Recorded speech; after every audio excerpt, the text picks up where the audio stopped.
नमस्कार, मैं खुशी कुमारी। आज हम भगवत गीता में परम चेतन के बारे में जानेंगे।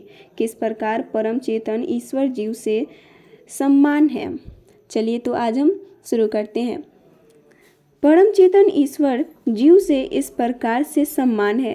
भगवान तथा जीव दोनों की चेतनाएं दिव्य है। ऐसा नहीं है कि यह चेतना पदार्थ के संयोग से उत्पन्न होती है।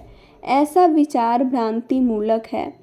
भगवत गीता इस सिद्धांत को स्वीकार नहीं करती कि चेतना विशेष परिस्थितियों में पदार्थ के संयोग से उत्पन्न होती है।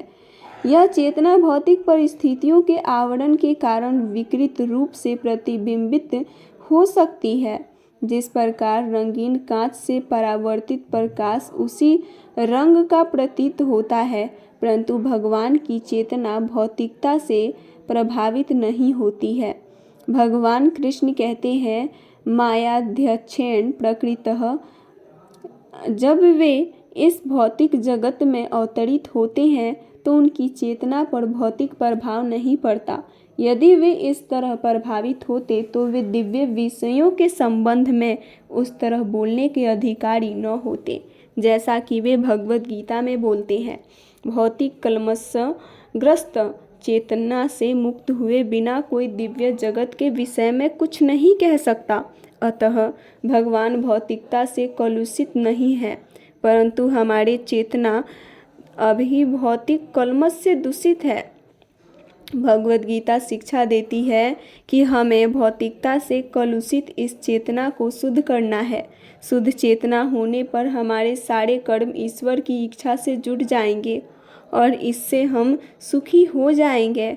ऐसा नहीं है कि हमें अपने सारे कार्य बंद करने पड़ेंगे, अपितु हमें अपने कर्मों को शुद्ध करने और परिष्कृत कर्म भक्ति कहलाती है।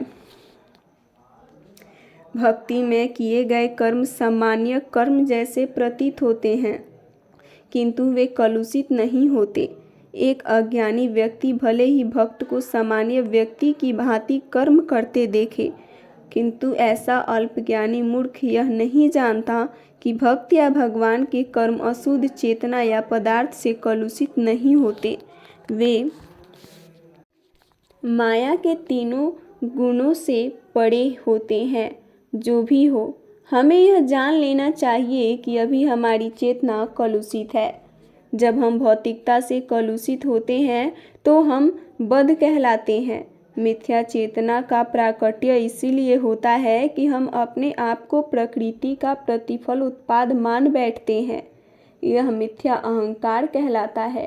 जो व्यक्ति देहात्म बुद्धि में लीन रहता है वह अपनी स्थिति स्वरूप को नहीं समझ सकता।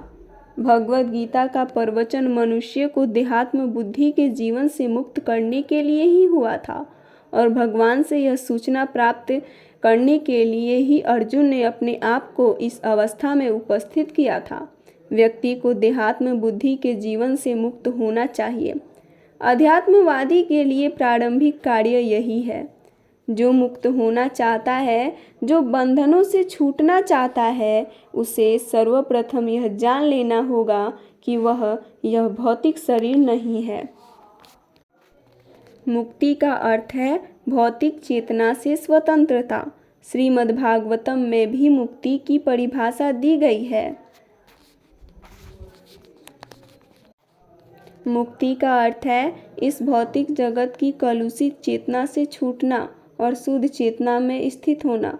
भगवत गीता के सारे उपदेशों का मंतव्य इस शुद्ध चेतना को जागृत करना है और इसीलिए हम गीता के अंत में कृष्ण को अर्जुन से यह प्रश्न करते पाते हैं कि अब विशुद्ध चेतना को प्राप्त हुआ या नहीं।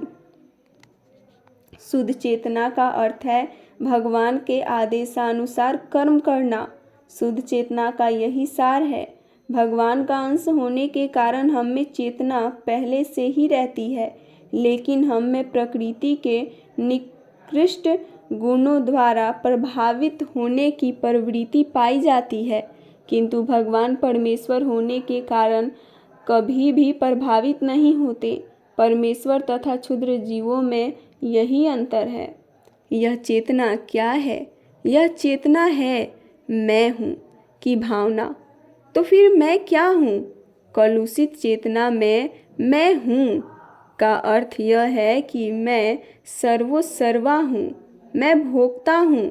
यह संसार घूमता है क्योंकि प्रत्येक जीव सोचता है कि वही इस भौतिक जगत का स्वामी तथा संस्ता है। भौतिक चेतना के दो मनोमय विभाग हैं। एक के अनुसार मैं ही संस्ता हूँ और दूसरे के अनुसार मैं ही भोगता हूँ। लेकिन वास्तव में परमेश्वर संस्ता तथा भोक्ता दोनों हैं और परमेश्वर का अंश होने के कारण जीव न तो संस्ता है और न ही भोक्ता। वह मात्र सहयोगी है। वह सृजित तथा भुक्त है। उदाहरण अर्थात यंत्र का कोई एक पुर्जा संपूर्ण यंत्र के साथ सहयोग करता है। शरीर का कोई एक अंग पूरे शरीर के साथ सहयोग करता है। हाथ, पांव, आंखें आदि शरीर के अंग हैं, लेकिन ये वास्तविक भोक्ता नहीं है। भोक्ता तो उदर पेट है। पांव चलते हैं, हाथ भोजन देते हैं, दांत चबाते हैं और शरीर के सारे अंग उदर को तुष्ट करने में लगे रहते हैं, क्योंकि उदर ही प्रधान कारक है जो शरीर रूपी संगठन का पोषण करता है। अतएव सारी वस्तुएं उदर को दी जाती है। जड़ को सींचकर वृक्ष का पोषण किया जाता है और उदर का भरण करके शरीर को पोषण किया जाता है, क्योंकि यदि शरीर को स्वस्थ रखना है तो शरीर के सारे अंगों को उदर पूर्ति में सहयोग देना होगा। इसी प्रकार परमेश्वर ही भोक्ता तथा संस्ता है और हम उनके अधीनस्थ जीवात्माएं उन्हें रखने के निमित्त सहयोग करने के लिए है। इस सहयोग से हमें लाभ पहुंचता है। ठीक वैसे ही जैसे उदर द्वारा गृहीत भोजन से शरीर के सारे अंगों को लाभ पहुंचता है। यदि हाथ की अंगुलियां यह सोचे कि वे उदर को भोजन न देकर उसे स्वयं ग्रहण कर लें तो उन्हें निराश होना पड़ेगा। सृजन तथा भोग के केंद्र बिंदु परमेश्वर हैं और जीव उनके सहयोगी हैं। सहयोग के द्वारा वे भोग करते हैं। यह संबंध स्वामी तथा दास के संबंध जैसा भी है। यदि स्वामी पूर्णतया तुष्ट रहता है तो दास भी तुष्ट रहता है। इसी प्रकार परमेश्वर को तुष्ट रखना चाहिए। यद्यपि जीवों में भी संस्था बनने तथा भौतिक जगत का भोग करने की वृत्ति होती है, क्योंकि इस दृश्य जगत के संस्था परमेश्वर में ये वृत्तियां हैं। अतएव भगवद गीता में हम पाएंगे कि परम पुण्य में परम नियंता नियंत्रित जीव दृश्य जगत अशाश्वत काल तथा कर्म सन्निहित है और इन सब की व्याख्या इस पाठ में की गई है। ये सब मिलकर परम पुण्य का निर्माण करते हैं और यही परम पुण्य परम सत्य कहलाता है। इस एपिसोड में बस इतना ही। इससे आगे हम अगले एपिसोड में जानेंगे। तब तक अगर आप लोगों को मेरा ये चैनल अच्छा लगा तो कृपया लाइक, कमेंट, सब्सक्राइब